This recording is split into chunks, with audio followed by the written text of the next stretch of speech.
আয়ুষ দিবস উপলক্ষে কোচবিহারের শহরে বর্ণাঢ্য সচেতনতামূলক র্যালি। আয়ুষ দিবস উপলক্ষে কোচবিহার শহরে বর্ণাঢ্য সচেতনতামূলক র্যালির আয়োজন করা হয়েছে। স্বাস্থ্য এবং পরিবার কল্যাণ দফতরে আয়ুষ বিভাগের উদ্যোগে আজ 11ই আগস্ট এই র্যালি অনুষ্ঠিত হয়।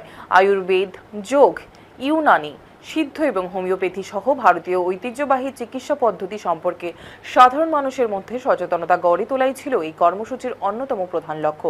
র্যালির মাধ্যমে স্বাস্থ্য সচেতনতার পাশাপাশি সুস্থ এবং স্বাস্থ্যকর জীবনযাপনের বার্তাও তুলে ধরা হয়।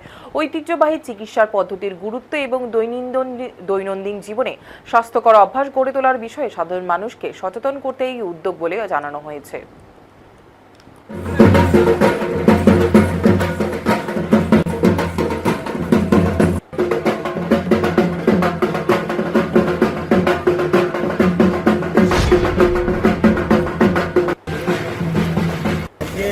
আমাদের আয়ুষ সপ্তাহ চলছে, তার মধ্যে আজকে আয়ুষ দিবস হিসাবে আমরা এই র্যালিটা এখান থেকে শুরু করে ডিএম অফিসের সামনে দিয়ে পুলিশ মানে এসপি অফিসের সামনে দিয়ে আমাদের ওই ক্যাম্পাসে আয়ুষ যে অফিসটা আছে সেখানে গিয়ে শেষ হবে। এবারে এখানে একটা আলোচনা সভাও আছে।